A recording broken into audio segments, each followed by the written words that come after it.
জেলাতে আসলে যার কথা মনে পড়ে আমাদের শ্রদ্ধাভাজন শিক্ষক, জামালপুরের কৃতি সন্তান ডক্টর আবামা সাইফুল ইসলাম সিদ্দিকী আতালাল্লাহু উমরাহু ওয়া বারাকাল্লাহু ফি হায়াতি, বলেন আমিন।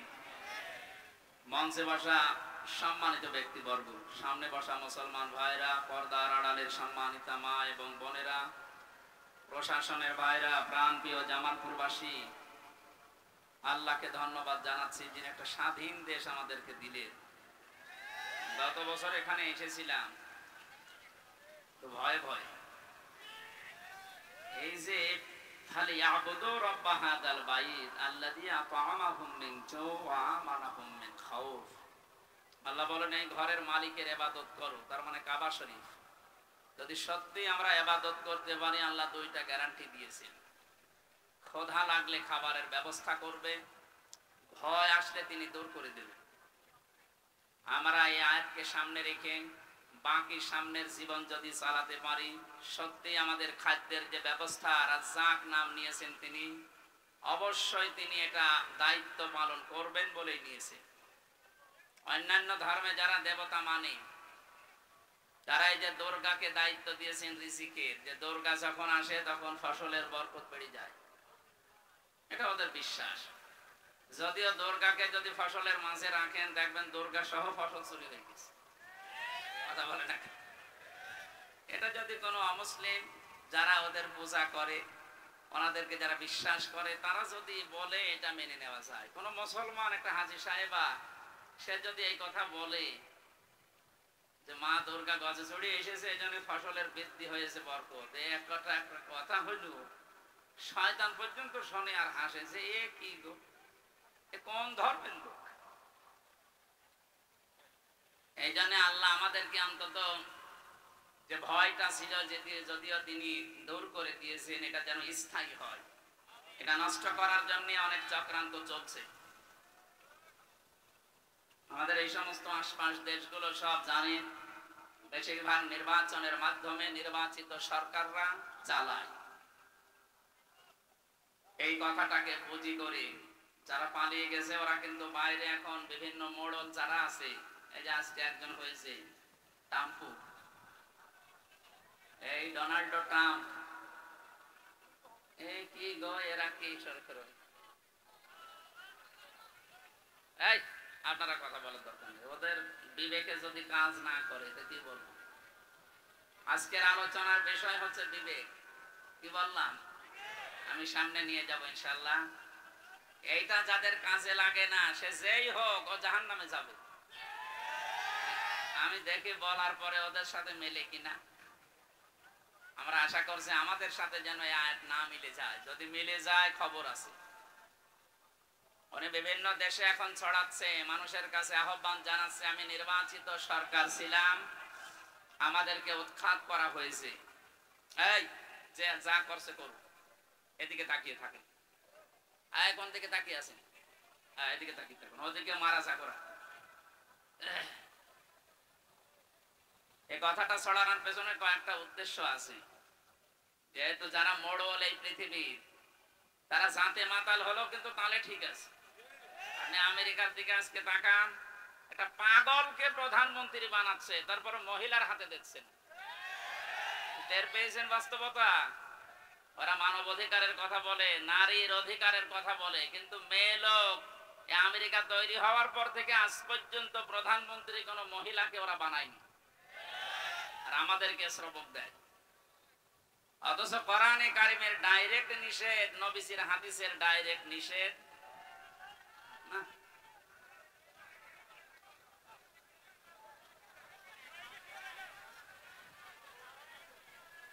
বুঝলাম, কি করা যাবে এখন? ওরা তো ঠিক করতে সময় দেবেন নাকি? যারা আছে ওরা করবে, আপনি বসেন। এই অনুষ্ঠানগুলো, এই যে কি তহা বলে এক হুজুর আছে না, এগুলো বন্ধ করে দিচ্ছে, যে সেমিনার করবো, মানুষকে বোঝাতে হলে ওই রকম সিস্টেম। এ ছাতা মাথা এসে খালি সময় নষ্ট করে। একটা গুরুত্বপূর্ণ বিষয় বোঝাতে গেলে 12 বাবের তেলো ছেলে আসে, এক একজনের মেজাজ এক এক রকম। ওইটা ঠান্ডা করতে গিয়ে আমার গলা ভিজে যায়। তা আমি কথা বলবো কখন? কি আশ্চর্য ধৈর্য আছে, ও তো ঠিক করবে তো। আপনি বসেন না কেন? কি কি শোনা যাচ্ছে না মানে? যতটুকু আসছে ও ঠিক করবে ভাই, ওর সময় যেন ঠিক করে নেবে। এদিকে তাকিয়ে থাকেন, শোনা না গেলেও অন্তত তাকিয়ে থাকেন। কালকে ইন্টারনেট থেকে নামিয়ে নিন। عن أبي هريرة رضي الله تعالى عنه قال قال النبي صلى الله عليه وسلم لا يفلح قوم, বিশ্বনবী জানিয়েছেন কখনো ওই জাতি সফল হচ্ছে না, হবে না, যে জাতির নেতৃত্বে দায়িত্বে কোনো মহিলা বসে আছে। আমার তো এই হাদিসটা 100% বিশ্বাস হয়, আপনাদের হয় না? বলেন বলেন। 53 বছরের ফল এইটা। আমরা সফল হতে পারি না, মাথা উঁচু করে দাঁড়াতে পারি না একটা কারণ, যেহেতু আমরা বিশ্ব নবীকে মানি। এই জন্য এই কথাটা আজ বাস্তবে মিলাতে হবে। ওরা দেখেন মানে না, তারপরও বাস্তবে মিলায়। ট্রাম্পের মতো একটা পাগলকে ওরা প্রধানমন্ত্রী বানিয়েছে, একটা মহিলার হাতে ওরা দিল না। কথা বলে না কেন? নারীর অধিকার নিয়ে কথা ওরাই বলে পৃথিবীতে। যেন আমরা যদি এই হাদিসটা মেনে চলতাম, আমরা আজ দুনিয়ার উপরে থাকতে পারতাম। আমরা যেন সামনে এটা মেনে চলতে পারি। এটা বিশাল ব্যাপার, কিন্তু খালি মুখে বলা না ভাই। আর রিজালু কাওয়ামুনা আলান নিসা, কোরআনে কারীম জানিয়েছে পুরুষরা হবে এই পৃথিবীর দায়িত্বশীল অভিভাবক, আর মেয়েরা হবে তাদের আজ্ঞাবহ। অথচ আমরা এই আয়াতটা পুরো উল্টিয়ে ফেলেছি, মনে হয় যে ওরাই রাজমিস্ত্রি আর আমরা যোগালি। আর নাই, দেখেন বাস্তবে বড় বড় জায়গাগুলোতে সব ওরা, আর আমরা শুধু ইট আর বালি টেনে দিই। না, এগুলো সফল হতে বাধা। ইফলিহার আগে লান আছে, ইফলিহু ছিল, লান আসার কারণে লাই ইফলিহা, কখনো সফল হতে পারছে না, পারবেও না। এই কথাটা 100% বিশ্বাস করি না আমরা। এই জন্য আমরা চাই আগামীতে বাংলাদেশে অন্তত নবীর এই হাদিস আমরা যারা মেনে চলতে চাই, সামনে যেন কোনো মহিলা অন্তত চেয়ারে না বসে, যেই হোক। পুরুষ মানুষ আসেন, কথা বলে না কেন? পুরুষ মানুষ আসেন, আমরা মেনে নিচ্ছি। 96% মুসলমান এই দেশে আমরা বাস করি। কত? এই দেশে আমরা হাফ হাতা চাই, ফুল হাতা চাই না। আপনি কি আন্দাজে হা করে ওঠেন না কিছু বোঝেন? আমি জেলখানায় থাকাকালীন প্রথম যে জেলার পেয়েছিলাম ওইটা ফুল হাতা, হাফ হাতা না। ওর পরে জেলখানায় নাম ছিল দেবদুলাল নাম, কিন্তু মানুষ বলতো ফুল হাতা। ফুল হাতা কি গো? পরে দেখছি ও মুসলমানই দেওয়া নেই। আমরা যেহেতু মুসলমান এই দেশে বেশি বাস করি, আমাদের যারা দায়িত্বে আসবে ওরা হাফ হাতা হবে নাকি? কোন ফুল হাতা দেখতে চান? ওদের আমরা দেখেছি জেলখানায় একজন থাকার কারণে মুসলমান আমরা 100 জনের 98 জন, আর পুরা জেলখানা মিলে হয়তো 100 জনের 2 জন হিন্দু পাওয়া যেত। অথচ এদের দাপটে, একজনের দাপটে টিকা যায় না। বহু কষ্ট দিয়েছিল এই লোকটা আমাকে। আলেমদের প্রতি এর রাগ বেশি ছিল, কারণ ওর কাছে তো আর আলেম জালেম নেই, সবই সমান। ও আল্লাহকেই মানে না, তো হামজাকে কি করে মানবে? আমরা যে কথাটা এখন সারা বিশ্বে ওনারা ছড়িয়ে বেড়াচ্ছে, আমরা নির্বাচিত ছিলাম, আমাদেরকে উৎখাত করা হয়েছে, এটা মিথ্যা কথা। 15.5 বছরে ওরা নির্বাচিত ছিল, এ কথা যদি কেউ ঘোড়াকে জিজ্ঞাসা করে সেও হাসবে। আপনি ঘোড়াকে জিজ্ঞাসা করেন, ও ঘোড়ার হাসি দেখেছেন? হি করে হাসে। শয়তানকে জিজ্ঞাসা করলে বলবে একটা কথা বললে, নির্বাচনের আগে যারা 154 জন হয়ে যায়, দিনের ভোট যারা রাতে করে ফেলে, এরা নির্বাচিত, আমরা এ কথা বলে কি করি? তাও যদি কোনো অমুসলিম এ কথা বলতো আমরা মেনে নিতাম। একটা মুসলমান, একটা হাজী সাহেব সেই কথা দুনিয়ার মানুষকে শোনাচ্ছে, এটা বদনাম হয়ে যাবে না? কারণ দুনিয়া তো জানে যে কি অবস্থা ছিল। আমি জেলখানায় থাকতে এক ওসি আমার সাথে ছিল, উনি আমারে বলছে, হুজুর আপনি যে তাওবার কথা বলেন মানুষকে, দেখেন তো আমার তাওবাটা কি কায়দায় হচ্ছে। কি করেছেন আপনি? এই যে নির্বাচন গেল, আমি আমার যা লোকজন আছে, এসআই কনস্টেবল, এদেরকে নিয়ে রাত 12টার পর থেকে ভোট কাটা আরম্ভ করলাম আল্লাহর নামে। হ্যাঁ এইভাবে বলছে যে আল্লাহর নামে ভোট কার্ড আরম্ভ করলাম, ফজর পর্যন্ত আমি কাজ সারলাম, বাক্সগুলো ভর্তি করে পাঠিয়ে দিলাম জায়গা মতো। এবার গোসল করলাম, ওযু করার পরে 2 রাকাত নামাজ পড়লাম, এরপরে পড়লাম আস্তাগফিরুল্লাহ। হুজুর আমার এই তওবা হয়েছে। আপনি কি বলেন, এর তওবা হয়েছে? এর তওবা হয়েছে? আজ অনেকেই এই 15.5 বছর পরে ওসির মতো তওবা করছে, যা করেছি আস্তাগফিরুল্লাহ। না, আপনি তো আল্লাহর কাছে দোষ করেননি যে আস্তাগফিরুল্লাহ পড়বেন, আপনি দোষ করেছেন হামজার কাছে। এই কথা বলেন না কেন? সুতরাং যে যেই ধরনের অপরাধ করেছেন ওইটা যদি দুনিয়ায় আপনি মাফ করে নিতে পারেন, তাহলে মরণের পরে আল্লাহ আপনাকে আর বিচারের কাঠগড়ায় দাঁড় করাবে না। কিন্তু এই অপরাধের যদি শাস্তি দুনিয়ায় না হয়, যার ক্ষতি করেছেন ওর ক্ষতিপূরণ যদি দিতে ব্যর্থ হন, কিয়ামতে আল্লাহ যখন বিচার করবে ওই লোক এসে বলবে যে আমার 32 লাখ টাকা, আমার যেমন 32 লাখ গেছে, আমার বাবা এসে বলবে যে 32 লাখ টাকা এর মামলার আয়ু থেকে একেবারে উপর পর্যন্ত এরা নিয়েছে, এই টাকাগুলো ফেরত দেন, এরপরে আপনি জাহান্নামে যাবেন না জান্নাতে যাবেন যান। এটা কেন বলছি? কারণ বহু মানুষ এখন এই ধান্দায় আছে, যাই করেছি করেছি একটু আস্তাগফিরুল্লাহ পড়িনি। এখানে যারা আলেম আছে, এই যে আমার বড় ভাই, আমি এখন একটা হাদিস বলছি, যদিও শুনেছেন আপনি, এটা দেখেন তো বাস্তবে আমরা কোথায় আছি। আমার ভাইরা, বিশ্বনবীর কাছে একজন যুবতী মেয়ে এসে বলে, হে রাসূল আমি জিনা করেছি। নবীজি মুখ ঘুরিয়ে নিলেন, বললেন যে কথা কাউকে বলবা না, যাও বাড়ি চলে যাও। মেয়েটি আবার সামনে এসে বলে, হে রাসূল আমি জিনা করেছি। নবীজি বললেন এই কথা কাউকে বলবা না, বাড়ি চলে যাও। আবার সামনে এসে বলে, হে রাসূল আমি জিনা করেছি, আপনি আমাকে মুক্ত করেন, আমি এই পাপ থেকে পরিত্রাণ পেতে চাই, পবিত্র হতে চাই। কি মনে হয় জামালপুরবাসী 1500 বছর আগের এই ঘটনা, নবীজি কি তাকে বলতে পারতেন না যে যা হয়েছে হয়েছে, আস্তাগফিরুল্লাহ পড়ি না? এই কথা বলছেন না, বলতে পারতেন না? বলেছিলেন না। 3 বারের পরে তাকে বললেন, তুমি কি জিনা করার পরে গর্ভবতী হয়েছো? বলে হ্যাঁ।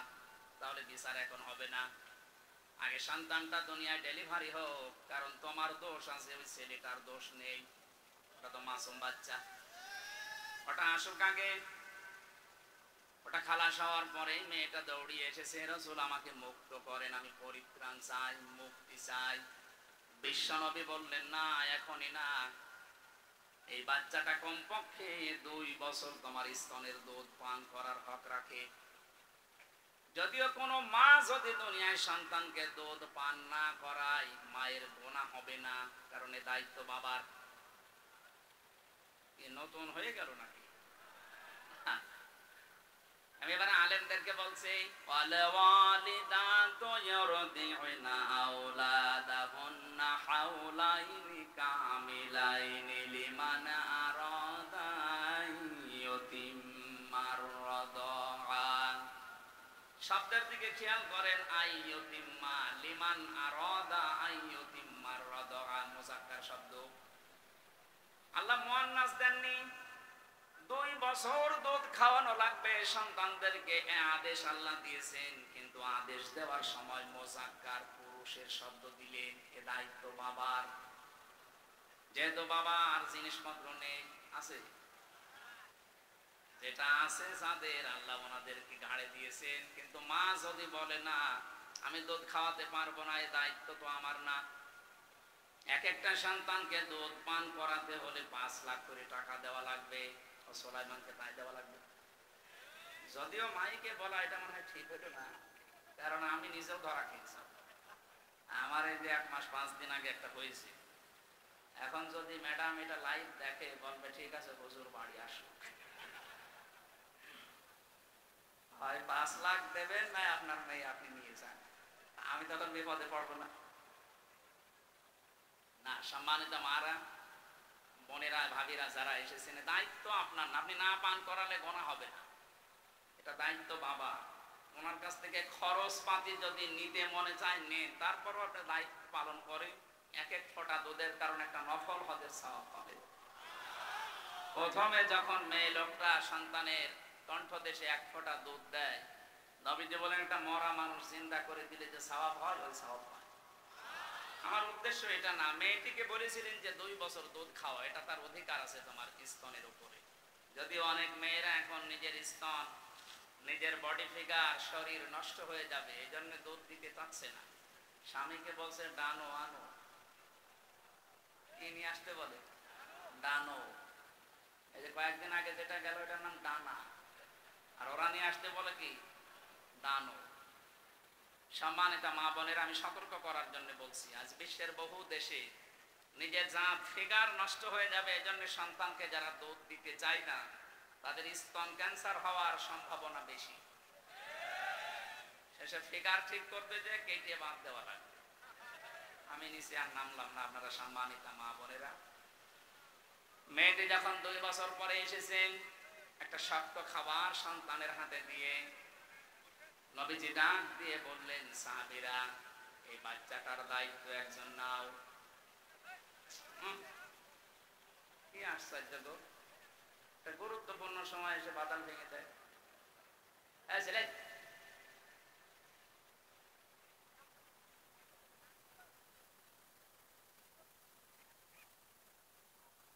ফ্যানটা বন্ধ হয়ে যাবে, এমনি তো গা ঘেমে গেলে আবার ওই রোগ বেড়ে যাবে। হোসাইন কে কোথায় গেছে? ও কি করে কি হয়? এই সাইডে ভাই,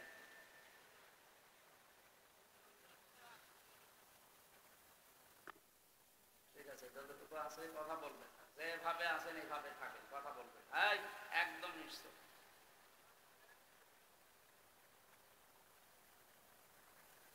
জামালপুর বাসী নবীজি এক সাহাবীকে বললেন, এর দায়িত্ব নাও। মেয়েটাকে মাটির ভেতরে গেড়ে দিয়ে চারিদিক থেকে বৃষ্টির মতো পাথর মারা আরম্ভ করলেন। কারণ এই দুনিয়াতে জেনার শাস্তি যেটা, বিয়ের আগে যদি কেউ জেনা করে তাহলে তারে 80 বেত্রাঘাত করা লাগবে, আর বিয়ের পরে যদি কেউ জেনা করে তার এভাবে পাথর মারা লাগবে। এখানে আবার 3টা বিষয় বেশি কোরআনে কারিমে সূরা ফুরকানের 68 নাম্বার আয়াতে আছে। আল্লাহ রাব্বুল আলামিন বলেন, পৃথিবীতে যে অপরাধ করবে তার শাস্তি হবে একটা, কিন্তু কোন মানুষ যদি 3টা অপরাধের যে কোনো একটা করে তার শাস্তি হবে ডবল। ইউদাআফু লাহুল আযাবু ইয়াওমাল কিয়ামাহ। এই ডবল শাস্তি তাদেরকে দেওয়া হবে। মেয়েটা কিন্তু বুঝেছিল, যার কারণ তার আরবি ভাষা, নিজের ভাষা কোরআনে কারিম তার আয়ত্তে ছিল। এই জন্য জানাচ্ছে, হে রাসূল, দুনিয়ায় যদি জেনার শাস্তির বিচার না হয়, কিয়ামতে আল্লাহ কিন্তু ডবল করে বিচার করবে। আমি যে কথা তুলেছিলাম যে 3টা অপরাধের শাস্তি দুনিয়াতে, আখিরাতে আল্লাহ ডবল করে দেবে কিয়ামতের ময়দানে। ওয়াল্লাযীনা লা ইয়াদউনা মা'আল্লাহি ইলাহান আখারা ওয়ালা ইয়াকতুলুনান নাফসাল্লাতী হারামাল্লাহু ইল্লা বিল হক ওয়ালা ইয়াজনুন ইলা আখিরি আয়াত। রব্বুল আলামিন বলেন, যারা দুনিয়াতে আল্লাহকে ডাকে মা'আল্লাহি ইলাহান আখারা, আল্লাহর সাথে অন্য কোন কাউকে শরীক করে ডাকতে থাকে, তাদের শাস্তি হবে ডবল। আর এটা বাংলাদেশে সবচেয়ে বেশি।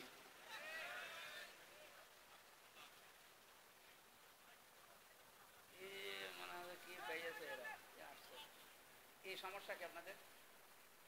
হ্যাঁ, কি করতে আসলেন আপনি এখন? কেবল বাদাল ঠিক করছে আর এসে ডিস্টার্ব করে বারবার এভাবে ডিস্টার্ব করলে, এই জন্য ভাল লাগে না এসবে মাহফিল করে। একটা তথ্য বের করতে হলে কত চিন্তা ভাবনা করা লাগে জানেন? জিজ্ঞেস করুন করে, আমাকে আন্দাজে বলবো, এটা রেকর্ড হচ্ছে। পাগল ছাগল বসে থাকবে সামনে, এর কত মানুষ শুনতেছে জানেন? সারা দুনিয়া এখন লাইভ চলছে। আমার সামনে এখন 18 কোটির উপরে মানুষ বসে আছে, আর আপনি এই যে ডিস্টার্ব করছেন, কথা তো ভুলে যাবো। একটা শিক্ষা বের করতে চাচ্ছে আর এসে ঝামেলা করে। আবার এটা করে নড়াচড়া করে কোনটা?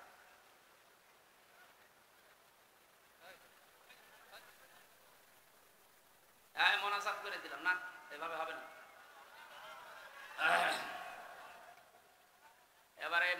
এখানে কেউ যেন না আসে। এই ভাইরে কাড়েন তো ভাই, মেম্বার সাহেব ভাই বসেন না, চলে যান।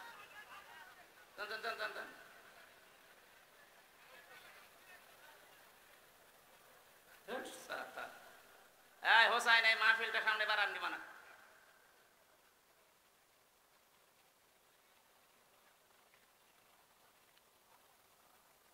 প্রতিষ্ঠানের যে সমস্ত আছে কামিল মাদ্রাসা, ফাজিল মাদ্রাসা অথবা কলেজ, এরকম ভালো জায়গায় দেবে।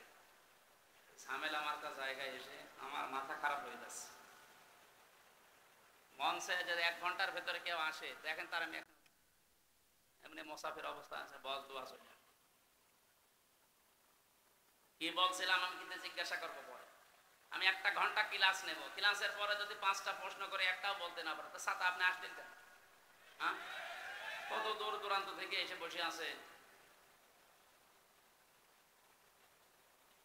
3টা অপরাধ করলে আমি বলছিলাম দুনিয়াতে আখিরাতে মিলে আল্লাহ ডবল শাস্তি তাকে দেবেন। 1 নম্বরে দুনিয়া যারা আল্লাহকে ডাকে, এর পাশাপাশি অন্য কাউকে ডাকে। এই ছোট জীবনে আমি বিশ্বের বহু দেশ পরিভ্রমণ করে দেখেছি, এটা সবচাইতে বেশি বাংলাদেশে। আপনি সারা দেশের অবস্থায় এক, আল্লাহকে ডাকতেছেন, পাশাপাশি অন্য এমন কাউকে তার সাথে যোগ করে ডাকে, ইয়া আলী বাবা, শাহ আলী বাবা। আমি যে বলছিলাম যে রেকর্ড হচ্ছে, সারা দেশে যাবে, এই জন্য বলছি। আর যারা আল্লাহর নামে জিকির করার পরে পরে কিছুক্ষণ পরে অন্য কাউকে ডাকেন, আপনার শাস্তি ডবল হবে। যারা এগুলো করছেন তারা বুঝে করেন আর না বুঝে করেন। এই তাহেরি ভাই যেগুলো করে, আল্লাহকে কিছুক্ষণ ডাকে, এরপরে শুরু করেছে বাবার নামে ডাকা ডাকি, ইয়া আলী বাবা, শাহ আলী বাবা, খাজা বাবা, পাগলা বাবা। স্পষ্ট ফতোয়া কোরআনে কারিমের, যারা আল্লাহর সাথে অন্য কাউকে ডাকবে তার শাস্তি হবে কয়টা? ডবল। বলেন বলেন, এগুলো করা যাবে দুনিয়ায়? যারা করছেন না বুঝে এখনই থেমে যাবেন। 2 নম্বরে, ওয়ালা ইয়াকতুলুনান নাফসাল্লাতী হারামাল্লাহু ইল্লা বিল হক। অন্যায় ভাবে যদি কেউ দুনিয়ায় কাউকে হত্যা করে, আগস্টের 5 তারিখের আগে এই দেশে অন্যায় ভাবে হত্যা হয়েছে 3732 জন। সরকার জড়িত 2780 জন এখন হাসপাতালের বেডে কাতরাচ্ছে। ও জামালপুরবাসী, যারা এই যে অন্যায় ভাবে মানুষকে হত্যা করলেন, যারা এর সাথে জড়িত, আল্লাহর কসম তাদের শাস্তি ডবল হবে। কয়টা? বলেন বলেন, কেউ আপনাকে বাঁচাতে পারবে না, আপনার শাস্তি ডবল হবে। 3 নম্বরে, ওয়ালা ইয়াজনুন, তারা জেনা করবে না। যদি কেউ জেনা করে তার শাস্তিও ডবল। এই মেয়েটা এটা বুঝেছিল। হে নবী, আপনি আমাকে বারবার বলেন যে গোপন করে যাও, কাউকে বলবা না আমি কি করে থাকি, আমি তো জেনা করে ফেলেছি, আমি একটা বিবাহিতা মহিলা, আপনি দয়া করে আমাকে পরিত্রাণ দেন, মুক্তি দেন, আমি যেন কিয়ামতে ধরা খেয়ে না যাই। এই যে যখন পাথর নিক্ষেপ চলছিল, হযরতে খালিদ ইবনে ওয়ালিদ বলেন, আমি একটা পাথর খুব জোরে নিক্ষেপ করলাম, ওর নাকের উপরে লাগার পরে ফিনকি দিয়ে রক্ত আমার শরীরে এসে লেগেছে, আমি বরদোয়া দিলাম। তৎক্ষণা জানিয়েছি, নবীজির কানে কথা যাবার পরে বিশ্ব নবী বললেন, খালিদ থামো, এ কথা বলবা না, আমি নবী, তুমি নবী না, আমি যা দেখতে পাই তুমি তো দেখতে পাও না। আমি দেখতে পাচ্ছি জিবরাইল সরাসরি আমার কাছে এসে এই কথা জানিয়েছে। হে নবী, আপনি সাহাবীকে থামান, এই মহিলার তওবা এমন ভাবে আল্লাহ কবুল করেছে, এর যে অনুশোচনা, এর যে অনুতপ্ত হওয়া, এর যা বিচার কার্যকর হয়ে যাওয়া, আল্লাহ এত বেশি পছন্দ করেছে এই মেয়েটার কাজকে। কোন জালেম যদি এইভাবে তওবা করতে পারে, আল্লাহ তাকেও মাফ করে দেবেন। কি বুঝলেন এখান থেকে বলেন তো? আর 15.5 বছর যারা জুলুম, নির্যাতন, অত্যাচার এমন কোন কাজ করেননি, বলেন, আপনি নিজেই বলেন। আয়না ঘর বানিয়েছিলেন, আজকে গুম যারা করে তাদের একটা সম্মেলন হচ্ছিল যে আয়না ঘরের চাইতে গুম করে যেখানে রাখা হতো এটা আরো মারাত্মক। আমি 10 দিন ছিলাম আয়না ঘরে, আমি দেখেছি ওখানে কি কষ্ট দেওয়া হয় মানুষকে। মুফতি ফখরুল ইসলাম আমার সাথে ছিলেন জেলখানায়, উনি বলছিলেন, ভাই আপনার সাথে কি করেছে আমি জানি না, তবে আমার সাথে এই হয়েছিল। এ পায়ের ভেতর দিয়ে হাত দিয়ে, সামনে যে লোহার ব্যারিকেড দেওয়া থাকে ওর সাথে হাত লাগিয়ে হ্যান্ডকাপ দিয়ে বেঁধে দিয়েছে। এভাবে একটা মানুষ কয় মিনিট থাকতে পারে? একদিন, 2 দিন, 5 দিন না, 3 বছর একাধারে এভাবে বেঁধে রেখেছিল ওরে। ওর মাজারে হাড়ে পর্যন্ত ব্যথা হয়ে গেছে।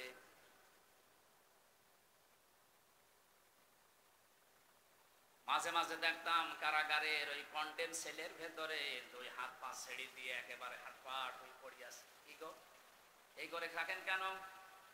আমারে বলে, হামজা ভাই আপনার সাথে কি হয়েছে আমি তো জানি না, তবে আমার সাথে যা হয়েছে, এই যে মানুষদের শুয়ে থাকে এটা যে কত বড় নিয়ামত আমি টের পাচ্ছি। মানুষ 1.5-2 মিনিট সময় দিত 24 ঘন্টার ভেতরে টয়লেট করার জন্য। সকালে পচা ছোলা দিত, আবার মনে আছে কেউ মাখিয়ে ফেলেছে। আরে ভাই এটা তো 2 দিন, 5 দিন, 7 দিন করলে মানুষ অসুস্থ হয়ে যায়। কেউ 8 বছর, কেউ 10 বছর, কেউ 14 বছর পর্যন্ত ওখানে পড়ে আছে, আমি নিজে দেখেছি। বিভিন্ন দেওয়ালে ছোট ছোট করে না বোঝা না বোঝা এরকম লেখা থাকতো যে ভাই যদি কেউ বাইরে যেতে পারে পরিবারকে একটু বলে দেবেন এই নাম্বারে যে আমি বেঁচে আছি।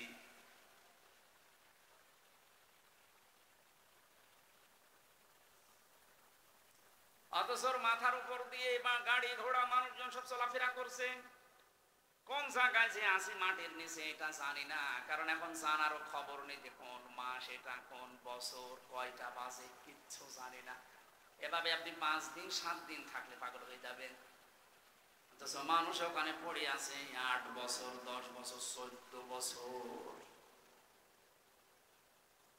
এই অপরাধের সাথে যারা জড়িত ছিলেন, যারা মানুষকে মিথ্যা মামলা দিয়ে হয়রানি করে জেলে ভরে রেখেছেন, যারা তাদের ব্যবসা প্রতিষ্ঠান বন্ধ করে দিয়েছেন, এরকম বড় বড় অপরাধ যারা এই 15 বছরে করলেন, আপনার বিবেকে কি বলে যে আপনি আস্তাগফিরুল্লাহ পড়বেন আর আল্লাহ মাফ করে দেবে, তাহলে এর উপরে অফিসার হবে না? আপনার মাপ পাওয়ার একটাই পদ্ধতি আছে। এখন আপনি অপরাধ করেছেন যার কাছে, স্বীকার করবেন তার কাছে। তার কাছে স্বীকার করার পরে সে যদি বলে না আমার এই মুক্তিপণ দেওয়া লাগবে, আমার যা ক্ষতি হয়েছে এর ক্ষতিপূরণ দিয়ে যান, আপনাকে তাই দেওয়া লাগবে। আমি তো আমার নিজেরটা বললাম, আমাকে বিনা কারণে আপনি 3টা বছর রেখে দিলেন। এখন যদিও আমার মামলায় কয়েকদিন আগে সব খারিজ হয়ে গেছে, আদালত কর্তৃক প্রমাণিত যে আমার কোনো দোষ পাইনি, তার আমি নির্দোষ, তাহলে 3 বছর আমাকে ফাঁসির কন্ডেম সেলে রাখলেন, এটা অন্যায়। যদি দোষ পেতেন তাহলে কিছু বলতাম না। আদালত কর্তৃক প্রমাণ হয়েছে আমার কোনো দোষ নেই, আমি নির্দোষ। যে মামলা আমারে দিয়েছে ও বিষয় আমি কিছু জানি না। এরপরও 32 লাখের উপরে টাকা আমার বাবার খরচ করালেন আপনি। এই মামলাটা সিএমএম কোর্ট, জজ কোর্ট, হাইকোর্টে কমপক্ষে 30 বার উঠেছিল। এটা বিশাল ক্ষতি আমার জীবনে করলেন। শুধু আমার একা না, আমার স্ত্রীর, আমার 2টা মেয়ের, আমার মা বাবার। কথা বলছেন না? আর আপনি আন্দাজে কাবার গিলাফ ধরে এখন সে পড়বেন আস্তাগফিরুল্লাহ আর আল্লাহ আপনাকে মাফ করে দেবে, আমি খেলা করছি? আপনি আগে আমার কাছে বলবেন। আমি যদি বলি আমার ক্ষতিপূরণ দেওয়া লাগবে, আমি তো বলে দিয়েছি আমার মামলার আয়ু সহ যারা একেবারে উপর পর্যন্ত তারা জড়িত, প্রত্যেকের মাপ চাইতে হলে আমার ক্ষতিপূরণ দেওয়া লাগবে। তো মাপ নেই, কিসের মাপ?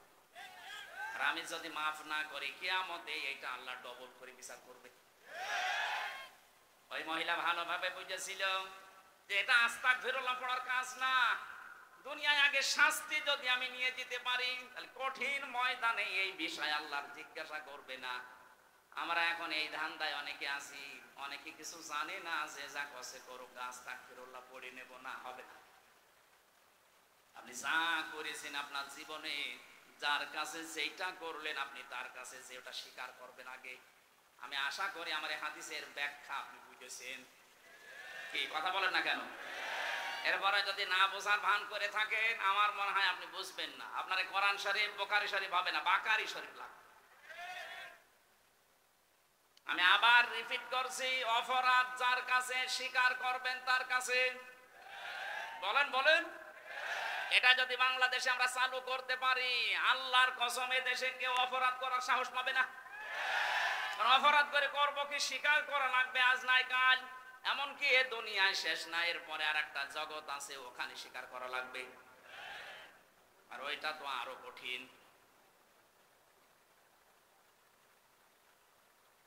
যেন আমি যেটা বোঝানোর জন্য পর্যন্ত এসেছিলাম, যারা যে মিথ্যা কথা ছড়ান যে আমরা নির্বাচিত ছিলাম না, নির্বাচিত হওয়া লাগে নির্বাচনের মাধ্যমে, এই সিস্টেমটাই ছিল না।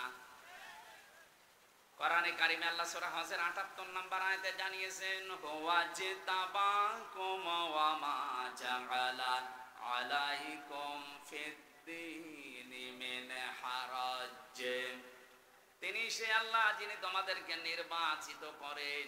জামালপুরবাসী বুকে হাত দিয়ে বলেন তো, নির্বাচিত করা হয়েছে পদ্ধতির মাধ্যমে, তার নাম কি? নির্বাচন। বলেন বলেন। নির্বাচন না হলে মানুষ নির্বাচিত হয় কি করে? যেহেতু এটা হয়নি, তার মানে আপনি নির্বাচিত না। এ কথাটা মিথ্যা কথা। আপনি যতই মোড়লদেরকে বোঝান, তারা তো আর পাগল না, অত পাগল না। পাগল কিন্তু অত পাগল না। সুতরাং মিথ্যা কথা ছড়ানো যাবে না। যারা ছড়াচ্ছেন তারা থামবেন। আমি জানি জালেমদের কপালে হেদায়েত নেই। আল্লাহু লা ইয়াহদিল কওমাস সালিমিন। আল্লাহ বলেন ইয়াহদি, এটা মজারে বর্তমান ভবিষ্যৎ, প্রেজেন্ট ফিউচার। জালেমদেরকে আমি আল্লাহ পথ দেখাচ্ছি না, ওদেরকে পথ দেখাবো না। এজন্য জালেমদের দুনিয়াও শেষ, আখিরাতও শেষ। কারণ কিয়ামতের দিন জালেমরা আল্লাহর মামলার আসামি। কার? এটা আমি মানালাম। সূরা সূরা ৪২ নম্বর আয়াতের প্রথম অংশে আছে, ২৫ নম্বর পারার ৬ নম্বর পৃষ্ঠার ১২ নম্বর লাইনে পাবেন, ইন্নামাস সাবিলু আলাল্লাযীনা ইয়াযলিমুনান নাস। অবশ্যই আমি আল্লাহ নিজে মামলা দায়ের করব তাদের বিরুদ্ধে যারা মানুষ হয়ে মানুষের উপরে জুলুম করেছে। এটা দেশে হয়নি বলেন তো? এই কথা বলেন না, হয়নি? এই জন্য বলছি জালেমরা, ওদের দুনিয়া শেষ, আখিরাত তো আগেই শেষ। আমরা যেন আবার ওদের মতো কপাল পোড়া হয়ে না যায়। আমি এই জন্য বারবার সতর্ক করছি, আমাদের সামনের জীবন বিবেক দিয়ে চালানো লাগবে। আজকের তেলাওয়াত কি আয়াতে আল্লাহ ওই কথাগুলো আমাদেরকে শোনাচ্ছেন। যাদের ৩টি ইন্দ্রিয় শক্তি দিয়েছি কিন্তু তারা কাজে লাগাচ্ছে না, আমি আল্লাহর ঘোষণা, এরা জাহান্নামী। ওয়ালাকাদ দারআনা লিজাহান্নামা কাসীরাম মিনাল জিন্নি ওয়াল ইনস। সূরা আরাফের ১৭৯ নম্বর আয়াতের প্রথম অংশে আল্লাহ জানিয়েছেন অবশ্যই। এখানে আল্লাহ ওয়া দিয়ে আরম্ভ করে দুইটা তাকিদ দিয়েছেন, লাম একটা, কদ একটা। কথা বলার আগে আল্লাহ গ্যারান্টি দিচ্ছেন, তার মানে এটা গুরুত্বপূর্ণ বিষয়।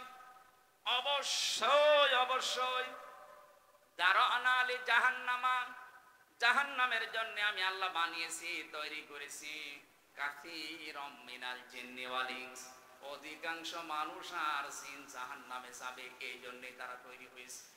আল্লাহ এখানে কালিল না দিয়ে কাসির দিয়েছেন।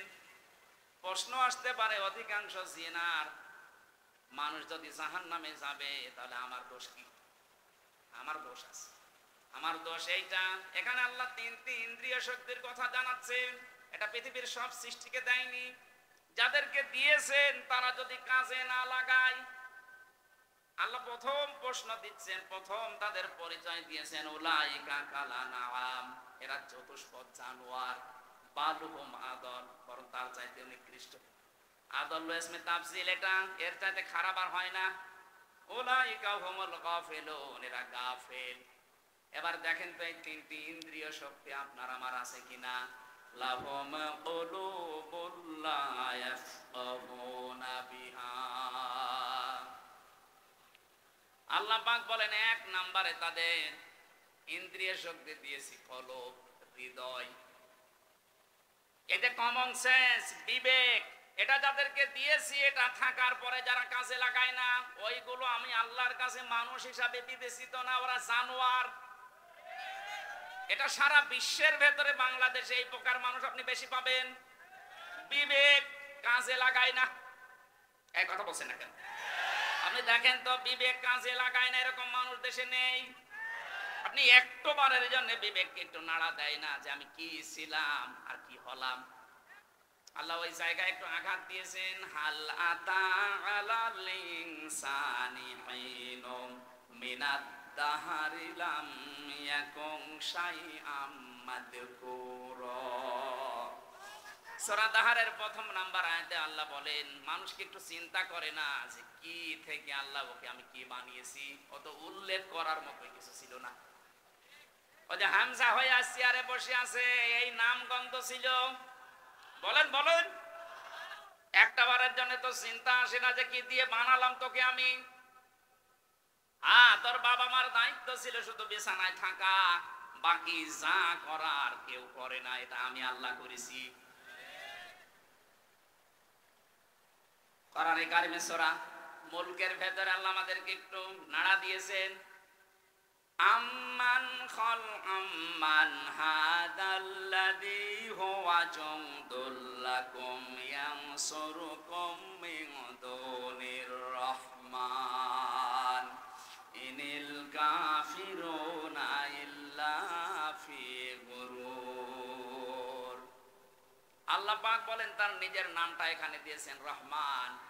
এ রহমান যদি তোমাদেরকে বঞ্চিত করে দেয়, তোমাদের কোন সৈন্যবাহিনী আছে যে তোমাদেরকে বাঁচাতে পারে, সাহায্য করতে পারে? উনি যে বিভিন্ন সাহায্য তোমাকে করছেন। এই আয়াতের তাফসিরে আমি পড়েছি প্রতিটি মানুষকে আল্লাহ সুস্থভাবে চলার জন্য লক্ষ লক্ষ ফেরেশতা তার পেছনে লাগিয়ে রেখেছেন। এটা আমি কথা বলতে পারি, এক একটা কথা তৈরি হওয়ার জন্য 27টা ধাক্কা লাগে কণ্ঠে। বিজ্ঞান প্রমাণ করেছে মানুষে কথা বলে, আল্লামাহুল বায়ান, মানুষকে আল্লাহ বায়ান শিখিয়েছেন। এই কথা বলতে হলে 27টা স্তরে ধাক্কা লাগে, এরপর একটা কথা তৈরি হয়। আর কোরআনের তাফসিরে পেয়েছি এক একটি স্তরে এক একজন ফেরেশতা আল্লাহ বসিয়ে রেখেছে। এ ওর কাছে, ও ওর কাছে, ও ওর কাছে এভাবে দিতে থাকে। 27 নাম্বার ধাক্কা দিয়ে একবার একটা কথা বের হয়।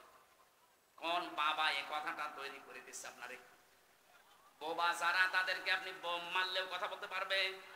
বলেন, কি নেই তার? তার মতো কণ্ঠ আছে, কথা বের হচ্ছে না।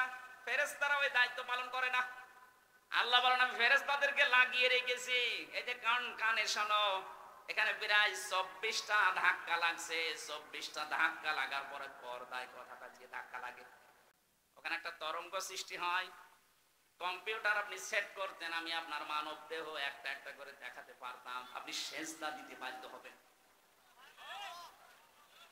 সূরা তারিকের ভেতরে আমি তাফসীর পড়তে গিয়ে পেয়েছি, ফালিয়ানজুরিল ইনসানু মিম্মা খুলিকা মিম্মা দাফিকি ইয়াখরুজু মিন বাইনিস সুলবি ওয়াত তারাইব। আল্লাহ পাক বলেন দুনিয়ার মানুষেরা মনে করেন হামজাকেই বলছে, ও হামজা একটু নজর করে দেখো না কি জিনিস দিয়ে তোমারে বানালাম।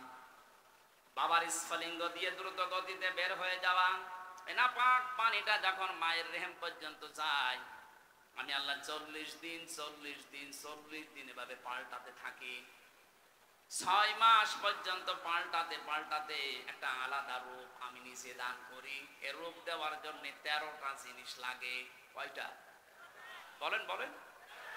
13টার ভেতরে মা আর বাবা 8টা। মায়ের কাছ থেকে চুল, রগ, হাড় আর পর্দা পায় সন্তান। বাবার ওই না পাক পানি দিয়ে রক্ত, গোশত, চর্বি আর চামড়া বানায়। 4 4 8টা হলে মানুষ তৈরি হবে না। আল্লাহ পাক বলেন আমি যে রব নাম নিয়েছি এই কারণে আরো 5টা জিনিস দান করি।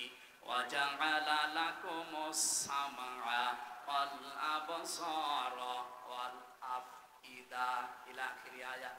সূরা নাহলের 78 নম্বর আয়াতের মাঝের অংশে আছে, 14 নম্বর পারার 14 নম্বর পৃষ্ঠা 14 নম্বর লাইনে আছে।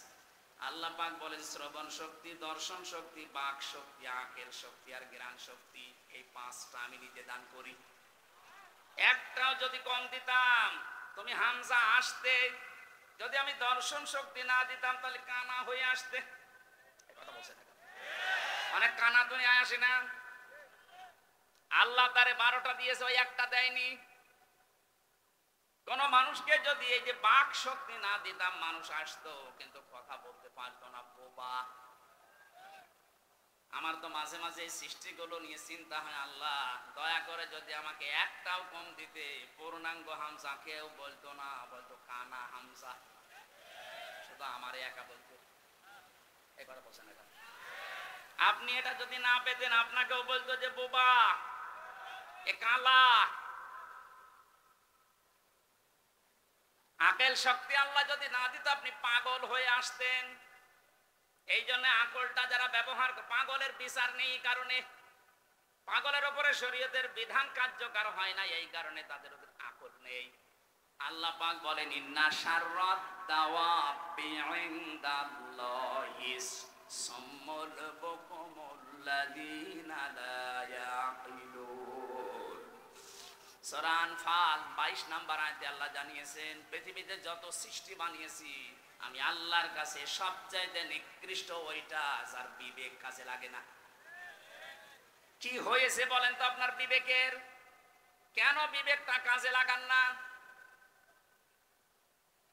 কোরআনে কারিমে আমি দ্বিতীয়বার পেয়েছি, যারা জাহান্নামের দরজার কাছে যাবে, ধাক্কা দিতে দিতে যখন জাহান্নামের দরজার কাছে নিয়ে যাবে মানুষদেরকে, ওখানে যিনি দাঁড়িয়ে আছেন মালিক, দারওয়ান ফেরেশতা, ফেরেশতা বলবে, হাত্তা ইযা জাউহা ফুতিহাত আবওয়াবুহা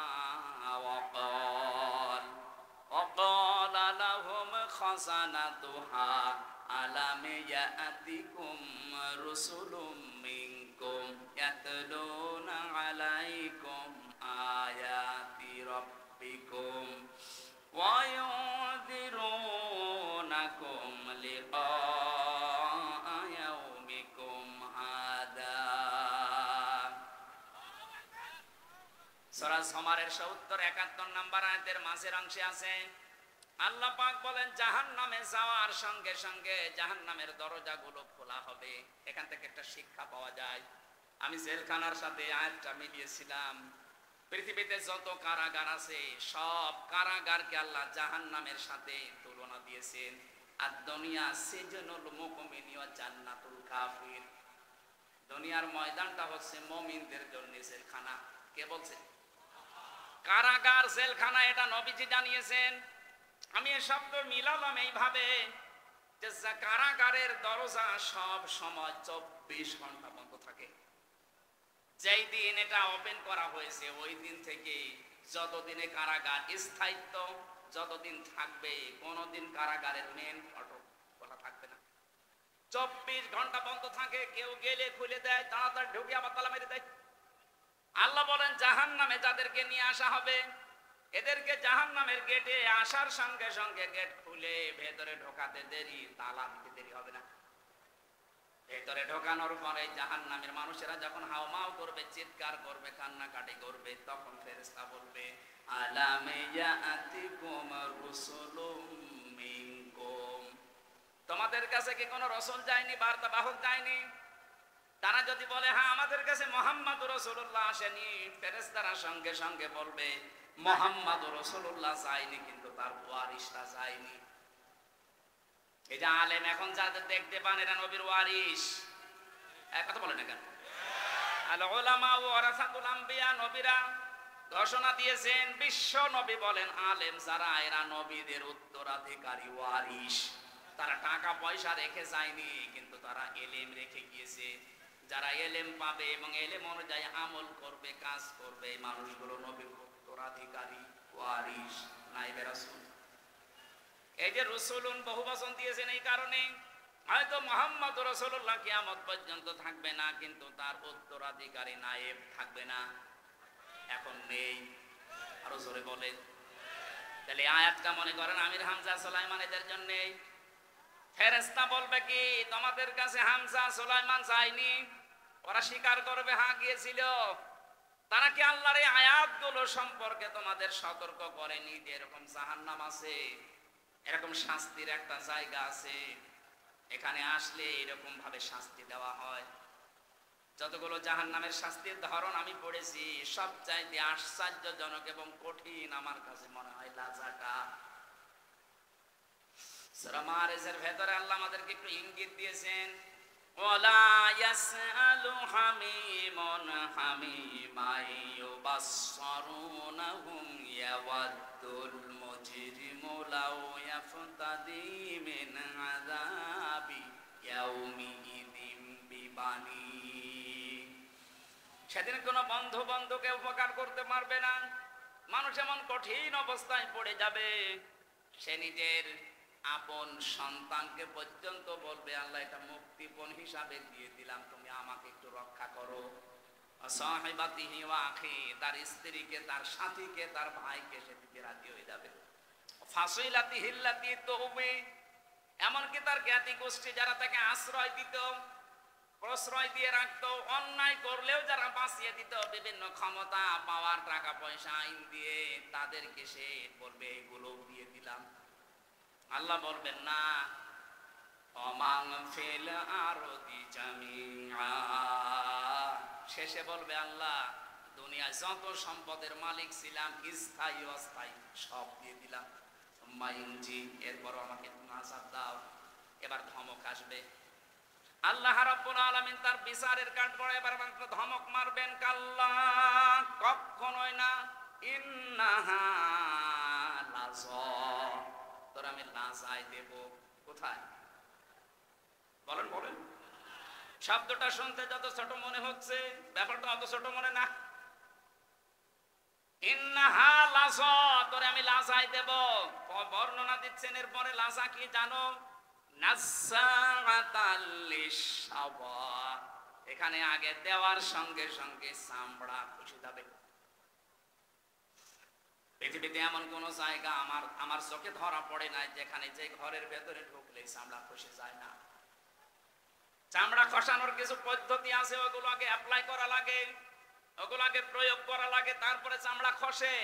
কিন্তু এই লাজা এমন একটা ঘর আল্লাহ বানিয়েছে, জাহান্নামের একটা নাম, এখানে ঢুকলেই চামড়া আগে খসে যায়। আল্লাহ বলেন, যে লাজা, এই চামড়া খসায় এই ঘর কাকে ডাকবে জানো? তাদউ মান আদবারা ওয়া তাওয়াল্লা। এই যে লাজা নামক এই জাহান্নাম, যেখানে চামড়া খসানো হবে, এটা ডাকবে তাদেরকে দুনিয়ায় যাদের সত্যের দিকে ডাকার পরে মুখ ফিরিয়ে। আর এটা আমার মনে হয় বাংলাদেশে বেশি, কারণ এত কোরআনের কথা পৃথিবীর কোনো দেশে হয় না। এত সতর্ক করার পরও দেখবেন না, ওর মতের মিল যখন হয় না, ওর নিজের সাথে মেলে না, আস্তে করে উল্টা পাল্টা ফতোয়া দিয়ে চলে যায়। এক কথা বলছেন না কেন? আমি কি আমার বাবার বানানো কথা বলছি? আপনি কোন কারণে মানেন না? আপনি নিজের সাথে মিলিয়ে যাচ্ছে, তখন আপনার রাগ হয়। মানে তাদউ, আল্লাহ বলেন ও ডাকবে তোকে, মান আদবারা ওয়া তাওয়াল্লা, যে ব্যক্তি মুখ ফিরিয়ে নিয়ে উল্টা অ্যাবাউট টার্ন করে চলে গেছে। আজকে যে আয়াত থেকে কথা বলছে, এই বিবেকটা যাদের কাছে লাগবে না, অনেকের লাগছে না, তাদের কিন্তু পরিচয় লাগবে, আমি জানি। কথা বলে না কেন? আপনি যদি সতর্ক না হন, যেখানে আছেন ওখান থেকে কিন্তু এমন জায়গায় আল্লাহ ফেলবে, উঠতে পারবেন না। এক ছেলে এসে কাঁদছিল বাবার কাছে। বাবা বলছে, এই কাঁদিস কেন, কি হয়েছে? বলছে, আব্বা রেজাল্ট দিয়েছে। রেজাল্ট দিয়েছে, কি কাঁদার কি আছে? পাস করলি না ফেল করলি এটা বললেই তো হয়। ডাক দিয়ে বলছে, আব্বা ফেল করলে তো কথা ছিলাম 5-এ, নামিয়ে দিয়েছে 3। এখন আমার ওই জায়গায় উঠতে আরো 2 বছর লাগবে। আপনি আজ কোরআনের কথাগুলো শোনার পরে বুঝতেছেন যে হ্যাঁ, আমার ভেতরে এই দোষ আছে। আমি সত্যকে সত্য জানার পরও অ্যাবাউট টান করে চলে যায়, আপনার জায়গা ওই লাজা। আপনি প্রবেশ করতে দেরি, চামড়া খসতে দেরি হবে না। আর একটা কথা আল্লাহ এরপরের আয়াতে জানিয়েছেন, ওয়া জামাআ ফাআওয়া, যারা সম্পদ আদি জমা করে আর বারবার হিসাব নিকাশ করে এবং এটা কি করে সংরক্ষণ করা যায় সেই চিন্তা ভাবনায় থাকে। এই 15.5 বছরে কত কোটি কোটি টাকার মালিক এক একজন হয়েছে। এটা যদি বৈধ পথে উপায় করা লাগতো, কিয়ামতের আগে সম্ভব ছিল না। এক দরবেশী 36,000 কোটি টাকার মালিক। এক কথা বলছে না কেন? এস আলম গ্রুপ ইসলামী ব্যাংক থেকে 75,000 কোটি টাকা মেরে খেয়েছে।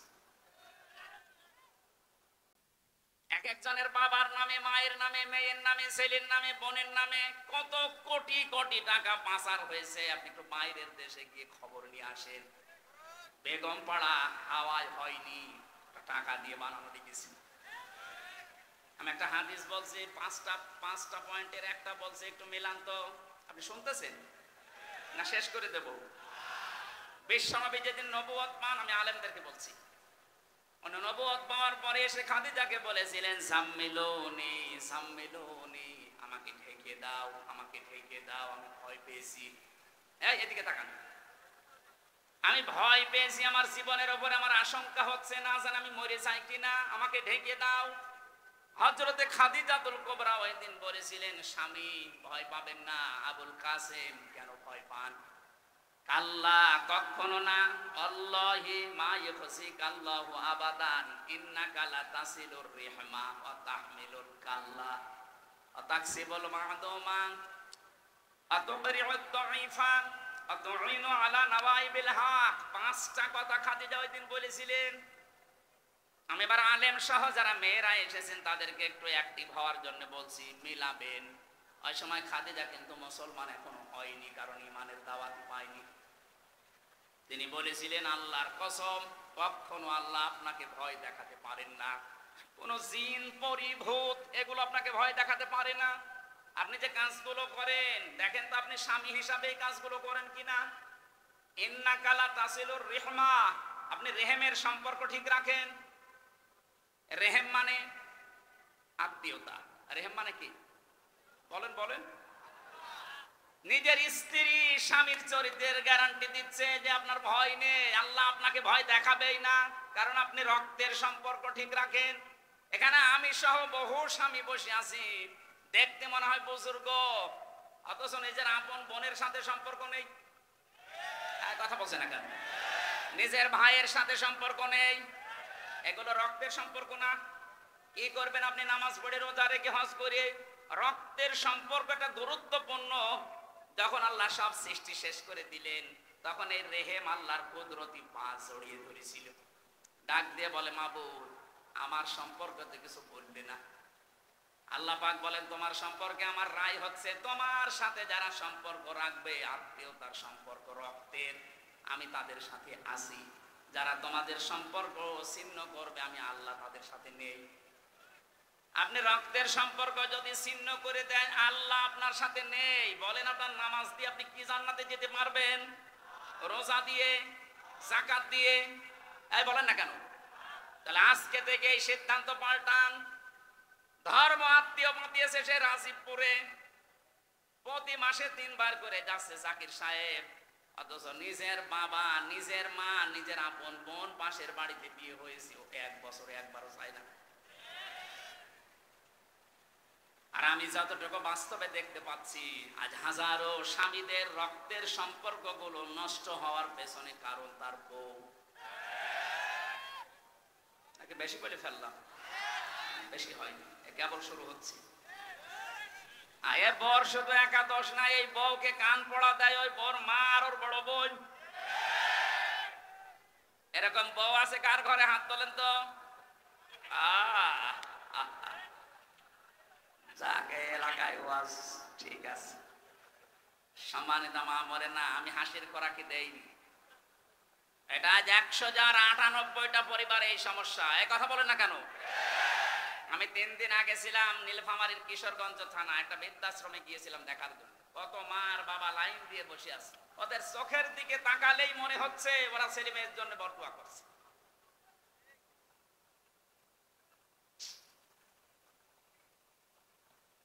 এই ছেলেটার জন্য 25 থেকে 30 বছর ওর মা বাবা শ্রম দিল, আর বিয়ে করার পরে বউটা এমন 2 দিন পরে পরে বলে, আলাদা হয়ে যাও, এই বুড়ি বুড়ার সাথে আমি আর থাকবো না। এই কথাটা শুধু ওই মেয়ের কথা না, ওই মেয়েকে দিয়ে বলাতে বাধ্য করে ওই মেয়ের মা আর ওই বাড়ি থেকে ওর বড় বোনটা। যাদের বড় বোন আছে ওদের বিয়ে করবেন না, তাই বলে সমস্যা হয়ে যাবে। সম্মানিত মা বোনেরা, মনটা উদার করেন। এত ছোট মন কেন আপনার? আপনি কি কিয়ামত পর্যন্ত হায়াত নিয়ে এসেছেন? খুব বেশি হলো না 60-70 বছর আপনি পরে পড়ত করবেন। এই জায়গাটা তখন আপনার বেটার বউ, আপনার ছেলে, এর নাতিপুতি, তারা এসে চাষ করবে, আপনি কবরে আগুন পাবেন। কারণ পারিবারিক জীবনে রক্তের এই সম্পর্ক একটা অটুট, একটা কঠিন বিষয়। আল্লাহ বলেন যারা সম্পর্ক রাখে না আমি তাদের সাথে কাট করে দিই, যারা সম্পর্ক রাখে আমি তাদের সাথে সম্পর্ক রাখি। এই জন্য যারা আত্মীয়তার সম্পর্ক ঠিক রাখে তাদের আল্লাহ ভয় দূর করে দেয়। যারা ঠিক রাখে নাই তাদের ভেতরে এখন যত রকমের ভয়। এই কথা বলে না কেন? কত আত্মীয় স্বজনের আপনি হক মেরে দিয়েছেন, ভয় পাবেন না কি পাবেন? আমি হাদিসটা বলার পেছনে 2 নাম্বার যে পয়েন্ট, এইটা বলার জন্য আনছিলাম। তাকসিবুল কাল্লা না তাহমিলুল কাল্লা। স্ত্রী বলছে, হে স্বামী আপনি ভয় পাবেন না, আল্লাহ আপনাকে কখনোই ভয় দেখাতে পারেন না। জিন, ভূত, পরী, পেতনি যাই বলেন, এগুলো আপনাকে ভয় দেখাতে পারে না, কারণ আপনি মানুষের বোঝা বহন করেন। কি বহন করেন? আরো জোরে বলেন বলেন। আপনি ঋণের বোঝা বহন করেন, দুঃখের বোঝা বহন করেন, কষ্টের বোঝা বহন করেন, কত রকমের বোঝা আপনি দুনিয়ায় মানুষের বহন করেন, হালকা করে দেন। আপনি ভয় পান কোন কারণে? অথচ যিনি পালিয়ে গেছেন, আমি নাম ধরেই বলছি, কত রকমের বোঝা এই দেশের ওপর উনি চাপিয়ে দিল বলেন আপনি। এই যে 2780 জন মানুষ এখন হাসপাতালে কাতরাচ্ছে, এগুলো সব তার পরিবারের জন্য, দেশের জন্য বোঝা। কারণ কারো হাত নেই, পা নেই, চোখ নেই, অন্ডকোষ নেই। এই কথা বলছে না কেন? এই ছেলেটা, এই মেয়েটা যারা অসুস্থ হয়ে এখন হাসপাতালে পড়ে আছে, এগুলো তার পরিবারের জন্য বোঝা না, এই সমাজের জন্য বোঝা না, দেশের জন্য বোঝা না। এগুলো দিয়ে গেল যিনি, উনি যদি আগে থেকে এভাবে পালিয়ে চলে যেত তাহলে এগুলো হাসপাতালে যেত না। নবীজি বোঝা হালকা করেন আর এরা বোঝা দিয়ে যায়। অর্থনীতিকে এমন জায়গায় নিয়ে তলানিতে ঠেকিয়েছে, দেশে এখন এত ঋণ, কেউ যদি জন্ম নেয় এখন সেই 1 লাখ টাকা তার মাথার উপরে দিন। ঋণের বোঝা আপনি দিয়ে চলে গেলেন, আপনি তো আরামে আছেন, কিন্তু আমরা এখন বাঁচবো কি করে? নবীজি বলেন আমার উম্মত যারা, তারা বোঝা আরো বহন করবে, মানুষের বোঝা দূর করে দেবে, হালকা করবে। আর এমন উম্মত আমরা পেয়েছি আরো বোঝা দিয়ে যায়। সুতরাং যারা মানুষকে বোঝা দিয়ে যায় তাদের অন্তরের ভেতরে ভয় তৈরি করে দেয় কে? এই জন্যই তো ভয় পালিয়েছে। হ্যাঁ, না তো পালালেন কেন? এই 15.5 বছরে আপনার চাইতে মুসলমানেরা অত্যাচারের শিকার কম হয়েছে, একটাও তো পালিয়ে গেল না। জেল, জরিমানা, এমনকি আয়না ঘরে কেউ 8 বছর 10 বছর পর্যন্ত থাকছে, তারপরও পালায়নি। এই কথা বলে না কেন? আর আপনি কি হয়ে গেল যে পালিয়ে চলে গেলেন? তার মানে আপনার অন্তরের ভেতরে ভয় আমার আল্লাহ তৈরি করে দিয়েছে। যারা মানুষের বোঝা বাড়িয়ে দেয়, বোঝা বহন করে না, আরো চাপিয়ে দেয়, তাদের অন্তরে ভারী ভয়। ভয় কে দেয়? আমরা যারা এগুলো না চাপাই, আমরা হালকা করার চেষ্টা করি। একটা কর্মসংস্থান তৈরি করে 5টা মানুষকে কর্মের সন্ধান করে দেয়, ওর উপর পরিবারের বোঝাটা হালকা হবে। আমি যে কথাটা তুলেছিলাম রসুলুন শব্দ দিয়ে, ফেরেশতারা ডাক দিয়ে বলবে কত মানুষ গিয়েছিল তোমাদের কাছে, নবী রাসূলদের উত্তরাধিকারী, এই কথাগুলো বলে নাই। জাহান্নামের এই যে সম্পদ যারা জমা করে আর স্থায়ী করা যায় কি করে, সেই চিন্তা ভাবনা নিয়ে চলে। কি করবেন আপনি?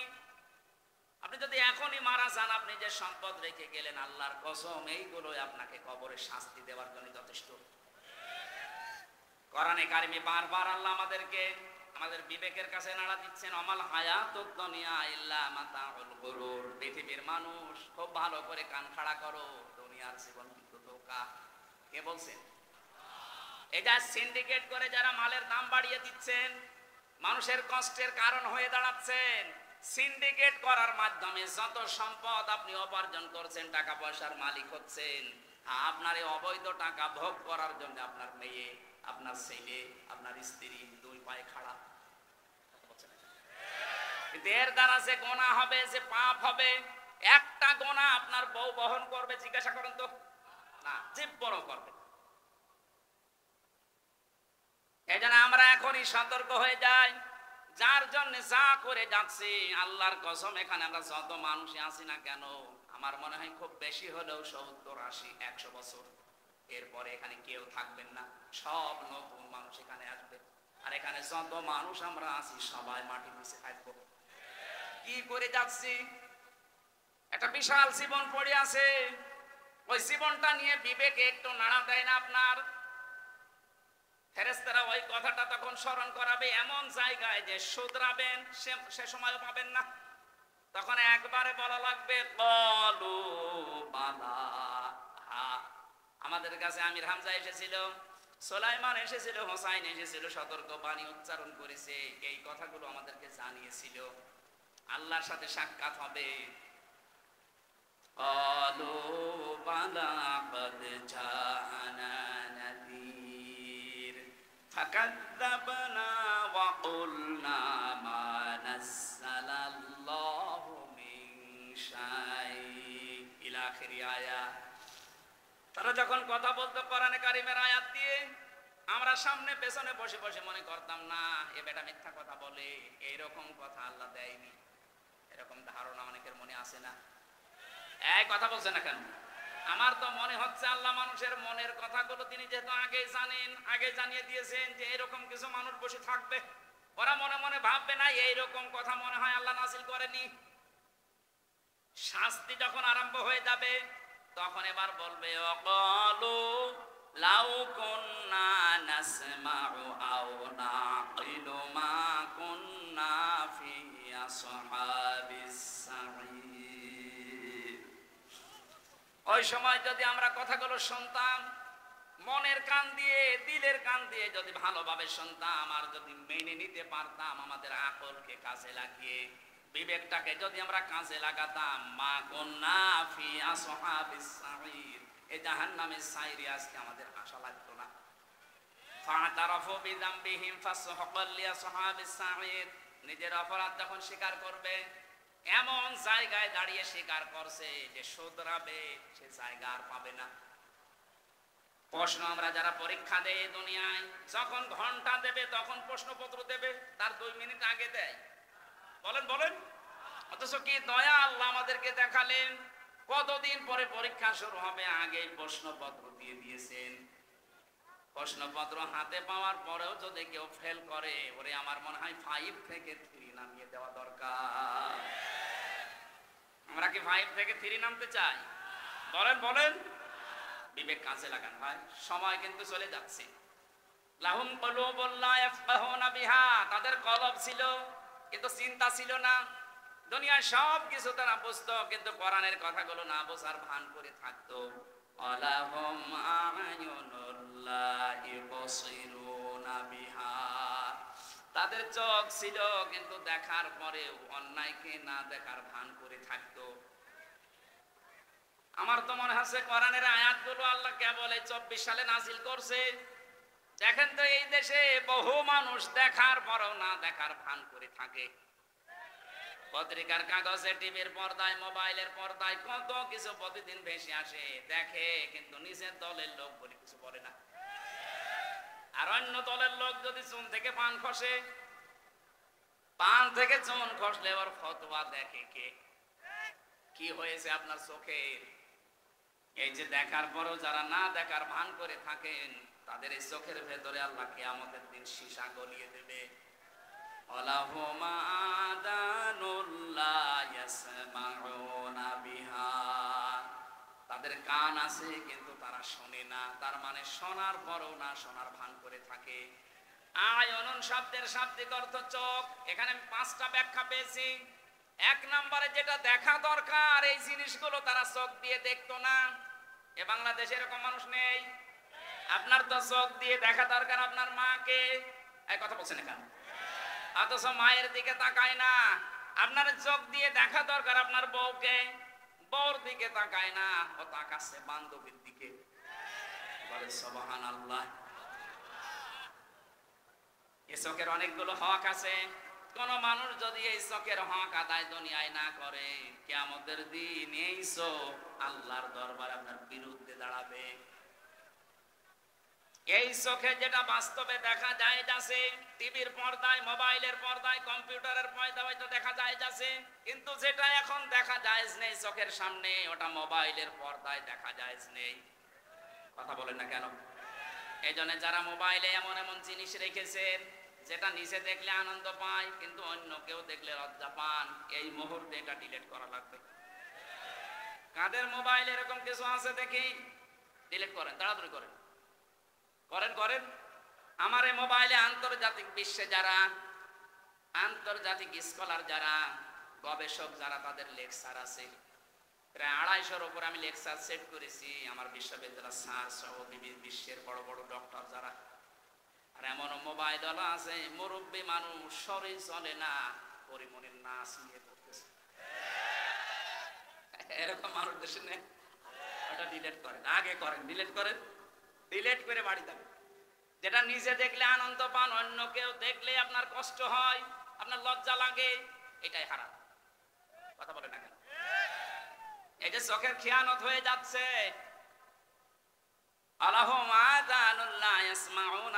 তাদের কান ছিল কিন্তু যেটা শোনার দরকার ওটা শুনতো না। এমন এমন জিনিস শুনেছে যেটা শোনা তার এই কানের জন্য জায়েজ ছিল না। আমরা আশা করছি আপনি কান দিয়ে এমন কিছু শুনবেন যেটা শুনলে কিয়ামতে আপনার পুঁজি তৈরি হবে। ইয়া আইয়ুহাল্লাযীনা আমানু তাকুল্লাহা ওয়াল তানজুর নাফসুম মা কদ্দামাত লিগাদ ওয়াত্তাকুল্লাহা ইন্নাল্লাহা খাবীরুম বিমা তা'মালুন। বলেন আল্লাহু আকবার। ওহে যারা ঈমানের দাবি করো, আমাকে ভয় করো। প্রতিটি ঈমানদারের উচিত, প্রতিটি নফসের মানুষের উচিত এই যে আগামী দিনের জন্য তার প্রস্তুতি কেমন আছে এটা যেন সে নজর করে দেখে। আল্লাহ কিন্তু এখানে নাজারা দিয়েছেন, রোয়া দেননি। রোয়া মানে দেখা, কিন্তু রোয়া মানে চোখ দিয়ে দেখা, আর নাজারা মানে গবেষণা করে দেখা। প্রতিটি মানুষের উচিত হবে চিন্তা ভাবনা করে গবেষণা করে দেখা যে আগামী দিন যে সময় আমার সামনে আসছে, ওই দিন তো আমার সামনে আমার স্ত্রী, ছেলে মেয়ে, আমার বন্ধু বান্ধবী কেউ থাকবে না। সুতরাং ওই জায়গায় আমার চলার মতো কেমন পুঁজি তৈরি হয়েছে একটু দেখি। এই চিন্তা যতদিন আপনার মনের ভেতরে বদ্ধমূল ভাবে না বসবে, আপনার জীবন ততদিন আপনি পরিচ্ছন্ন করতে পারবেন না। তাফসীরে তাবারির ভেতরে একটা ছোট্ট ঘটনা পড়েছিলাম এই আয়াতের। আল্লাহর এক বুজুর্গ বান্দা গেছে বাজারে, সাদাই করার পরে দোকানদারকে টাকা দিয়েছে। দোকানদার টাকাটা উলট পালট করে বলছে, হুজুর এটা চলে না, অচল, নিয়ে যান, অন্যদিন দিয়ে যাবেন। যেই বলেছে অচল, উনি স্টপ করে পড়ে গেছে। জ্ঞান ফেরার পরে মানুষ জিজ্ঞাসা করছে কি সমস্যা কি, এ দোকানদার আপনাকে মেরেছে, ভয় দেখিয়েছে, বলছে না, আপনি অজ্ঞান হয়ে গেলেন কেন? বুজুর্গ বান্দা বলছে, দেখো এ বাজার করার পর সদাই কিনে যখন টাকাটা দিলাম, উনি উলট পালট করে বলছে এটা অচল, এর মাঝে যে দাগটা থাকার দরকার ওটা নেই, এটা দুনিয়ার বাজারে চলে না। চিন্তা করলাম আমারও তো একটা 100 টাকার নোট আছে, আমার হায়াত, আমার 60, 70, 80 বছরের হায়াত। আমি যদি এখনই মারা যাই, আল্লাহ পাক যদি আমার হায়াতটা দেখে বলে হামজা তোর এই হায়াত চলে না, এর ভেতরে শিরিক পাওয়া যায়। যেটা দেখতে মানা করেছিলাম ওইটা তুই দেখেছিস, এই যে মধ্যে লেখা আছে। যেটা শুনতে নিষেধ ছিল ওইটা শুনেছি, যে এখানে লেখা আছে এরকম আমল নামা নিয়ে, এরকম একটা হায়াত নিয়ে, এরকম টাকা নিয়ে আমার জান্নাতে যাওয়া যাবে না। যা তখন আমার কি হবে এই চিন্তা করে আমি সেন্সলেস হয়ে গেছি। এজন্য আমাদের আগামী দিনের জন্য একটু চিন্তা ভাবনা এখনই করা দরকার। আমি যদি এখনই চোখ বন্ধ হই, আমি যদি এখনই পটল তুলি, কি হবে আমার আগামী দিনের বিশাল জীবন আমার সামনে পড়ে আছে। আমি আল্লাহ আবার বলছি,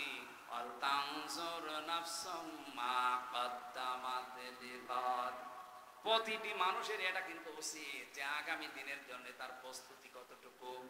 আত্তাকুল্লাহ, আমি আবার স্মরণ করাচ্ছি, বান্দারা সতর্ক হও, সতর্ক হও, বিবেকটা কাজে লাগাও। ইন্নাল্লাহা খাবীরুম বিমা তা'মালুন, অবশ্যই আমি আল্লাহ সব খবর কিন্তু রাখি যে তোমার কি কাজ কারবার চলছে। যেন আল্লাহর কাছে আমাদের বিবেকের যেহেতু প্রশ্ন হবে, আমাদের চোখের প্রশ্ন হবে, কানের প্রশ্ন হবে। এই 3টি ইন্দ্রিয় শক্তি যাদেরই আল্লাহ দিয়েছেন তাদেরই আল্লাহ ব্যবহার সঠিক না করলে জাহান্নামে দেবেন। আল্লাহ পাক আমাকে সহ যারা এসেছি আমাদেরকে যেন বাঁচিয়ে দেন, বলেন আমিন। আল্লাহ যদি কিয়ামতে কাউকে বাঁচাতে চান, এই তিনটা অপরাধের সাথে যারা জড়িত আমরা নেই, এগুলোর ব্যবহার যাদের সঠিক আছে, তাদেরকে যখন বিচারের কাঠগড়ায় দাঁড় করাবেন, ন্যায় বিচার করলে আমরা বাঁচবো না। ন্যায় বিচার করলে বাঁচবো? বলেন বলেন না, আপনি কি বিশ্বাস হচ্ছে না? আল্লাহ যদি কারো উপরে ন্যায় বিচার করে কেউ জান্নাত পাবে না।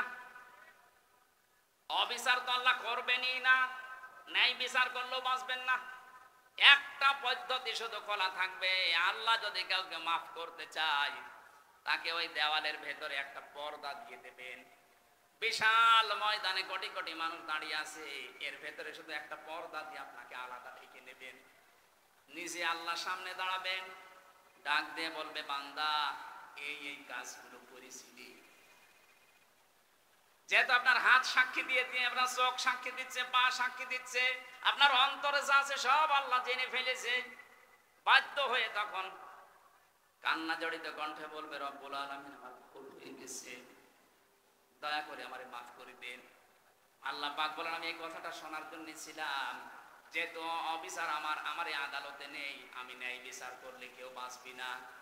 ওই তিনটি ইন্দ্রিয় শক্তি যাদের হালকা পাতলাও কাজে লেগেছে, যাদের কলবে যাদের বিবেকে কাজ করেছে, যাদের কান ব্যবহার হয়েছে সঠিকভাবে চেষ্টা চালিয়েছে, যাদের চোখ ব্যবহার করার জন্য তারা চেষ্টা চালিয়েছে, এই মানুষটাকে আল্লাহ মাফ করার একটা ফন্দি তৈরি করবেন। এটা সবার সামনে অপমান করবেন না, এদেরকে একটা পর্দা দিয়ে ঢেকে নিয়ে অপরাধগুলো স্বীকার করাবেন। আগে যখনই বলবে আল্লাহ আমার ভুল হয়ে গেছে, আল্লাহ বলবেন, যা আমি করে গোপনে মাফ করে দিলাম। আমরা এইটা চাচ্ছি। আমি সহ যারা এসেছি কিয়ামতে আল্লাহ জানি এইটা আমাদের উপরে জারি করে দেয়। গোপনে গোপনে তিনি আমাদের জিজ্ঞাসা করে গোপনে মাফ করে দেয়। এর জন্য এই তিনটি ইন্দ্রিয় শক্তিকে আমাদের কাজে লাগানো লাগবে। কথা বলেন ঠিক কিনা? যদি আমরা এগুলো না করে দুনিয়া থেকে বিদায় নেই, আল্লাহ বলেন, তুই আমার কাছে চতুষ্পদ জানোয়ারের চাইতেও নিকৃষ্ট জীব, বালহুম আদল, তার চাইতে খারাপ। উলাইকা হুমুল গাফিলুন, বান্দা তোরা গাফেল। এই যে উলাইকা শব্দ ব্যবহার করা হয় ইসমে ইশারাত দিয়ে, আল্লাহ যেন তার কুদরতি আঙ্গুল এইভাবে জামালপুরের দিকে দিয়েছে, এই দেওয়ানগঞ্জের কাঠার বিলের দিকে আল্লাহ দিয়ে বলছে যে এই মানুষগুলো এতক্ষণ যারা আমার এই আয়াতটা শোনা পরেও যারা বিবেক কাজে লাগাবে না, এই মানুষগুলো গাফেল। আর গাফেলদের জন্য আল্লাহ জান্নাত নেই। আল্লাহ আমাদেরকে সতর্ক হওয়ার তৌফিক দিন, বলেন আমিন। আল্লাহুম্মা আমিন। লা ইলাহা ইল্লা আনতা সুবহানাকা ইন্নী কুনতু মিনাজ জালিমিন। রব্বানা যালামনা আনফুসানা ওয়া ইল্লাম তাগফির লানা ওয়া তারহামনা লানাকুনান্না মিনাল খাসিরিন। সারাটা জীবন অপরাধ করে জীবনটা নষ্ট করে ফেলেছি। হাত উঠায় কথা বলবো ভয় করে, লজ্জা করে। রব্বুল আলামিন, অপরাধের দিকে তাকিও না, তাহলে তোমার মাফ করতে ইচ্ছে করবে না। আল্লাহ তাআলা আমাদের গুনার দিকে, অপরাধের দিকে না তাকিয়ে তোমার রহমতের দিকে তাকাও। জিন্দেগীর গুনাহগুলো আজকের এই ময়দানে মাফ করে দাও। সওয়াবগুলো যদি কিছু দিয়ে থাকো আমাদের নবীজির রওজায় পৌঁছিয়ে দাও। যত মানুষ আমরা কোরআন শুনতে এসেছি, এই তিনটি ইন্দ্রিয় শক্তি যাদেরই আছে যথাযথ কাজে লাগানোর তৌফিক দাও। সম্মানিত মা বোনদেরকে তুমি খাদিজার মতো বানিয়ে দাও। আল্লাহ তাআলা কোরআনের মহব্বতে যে মানুষগুলো আমাকে দূর দূরান্ত থেকে জড়িয়ে ধরে, আমার সুলাইমান ভাই, ময়দুল ভাই, জাকির ভাই সহ যত মানুষ কোরআনের জন্য এগিয়ে আসে, তোমার রহমত তাদের দিকে এগিয়ে দাও। আজকের মাহফিলের সভাপতি দোয়া চেয়েছে, অসুস্থ, আল্লাহ শেফায়ে কামেলা আজেলা